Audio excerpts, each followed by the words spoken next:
Hello, I am Benjamin, and this is a video essay on the film Vertigo. Vertigo is a 1958 American mystery thriller film directed by Alfred Hitchcock. In Vertigo, Scotty, an ex-police officer, has a fear of heights after the death of a fellow police officer during a rooftop chase. One day, he is asked by his old friend Gavin to follow his wife Madeline, thinking something is wrong with her and that she is in danger. However, he falls in love with her during the process. While chasing after her one day, he is unable to stop her from jumping to her death because of his acrophobia. He later meets another woman named Judy who resembles Madeline. He then tries to change Judy to become like Madeline because he is still obsessed with her. Scotty finds out later that they are both the same person, and he was part of a plot to murder Gavin's wife. In this video, I will talk about how the cinematography and mise-en-scène contributes to the style and narrative of this film.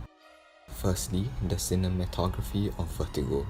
In the opening scene, it starts off with a close-up shot of a bar. Using a shallow depth of field, it directs the viewer's attention to the bar in the shot.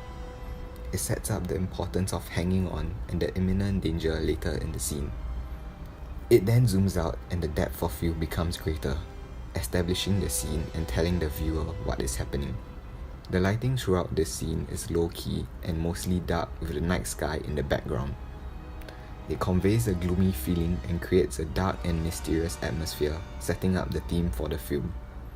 The panning of the wide shot from right to left of the chase helps to create suspense and how tense the situation is. The use of a long take for this shot also helps to create the same desired effect. As the chase continues, Scotty slips and falls. He manages to grab a pipe and hang on to it, and when he looks down, a filmmaking technique named a dolly zoom, or another name, the vertigo effect, is used. This camera movement gives the viewer a sense of what Scotty is feeling, a feeling of fear and discomfort, as well as to emphasize the height of the drop. This makes the viewer worried and scared for Scotty as he is hanging on. The dolly zoom is later used during a sterile chase scene for the same purpose.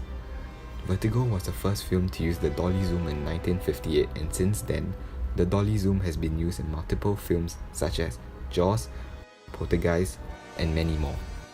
Another example of the cinematography in the film is the scene of Scotty and Judy in her apartment after having dinner together. Halfway through this scene, Judy says something dramatic to Scotty during their conversation, and then the camera dollies in towards her. This brings the viewer closer to Judy and intensifies the conversation between the two of them. Judy is seen as a dark silhouette with the green lights outside the window. This silhouette represents the dark secret that Scotty does not know about her. The rule of thirds is used for a balanced and natural composition of this shot. Judy is placed on the intersections of the lines, drawing the viewer's attention to her. The lighting is low-key in this scene, and side lighting is used in the next shot. The green light outside lights up half her face while the other half remains dark, creating this mysteriousness of Judy. Half of her wants to be with Scotty, while the other half wants to get away from him. Moving on to the mise-en-scène of Vertigo. There is a noticeable use of colour throughout the film. I will discuss the use of green in the film, and green is the colour that is mostly associated with Madeline's character. The first time we see her, she is wearing a green scarf, which contrasts with the red background, making her stand out. Her car, the garden when she visits Carlotta's grave, they are all green, resembling Madeline's eerie nature and personality. Later, when we see Judy for the first time, she is wearing a green dress and is framed in between two green cars.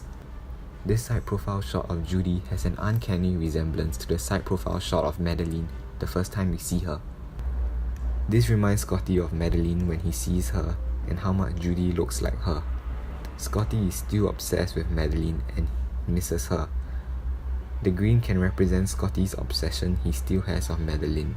Judy wears a purple dress to try to assert herself as herself rather than someone else, but that does not last long. Scotty starts trying to change Judy to become like Madeline. He changes her clothes, even making her wear a green skirt and changing her hair color and style.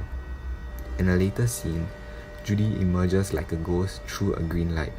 Scotty's obsession wants to bring back to life someone that is already dead. This green can also signify a ghostly nature, making it seem that Madeline has been brought back from the dead through Judy's body. Is it a coincidence that these two women are first introduced wearing the colour green? Well, to me, I feel that it is a subtle hint to tell us that they are both the same person, and that the green helps us make a connection between the two of them. In conclusion, I enjoyed this film because of how much Alfred Hitchcock pays attention to the details, even the tiniest ones that we may not notice. From the colours being a part of the story to the opening credits which set up the film, it was only when I watched the film for the second time that I noticed most of these details and saw the relations between the use of colours and symbols, as well as the underlying meanings. Vertigo is both suspenseful and eerie with a certain intensity throughout the film. Being one of his most experimental films he had made, Hitchcock was willing to take the risk to try out something new, which makes me admire and appreciate this film.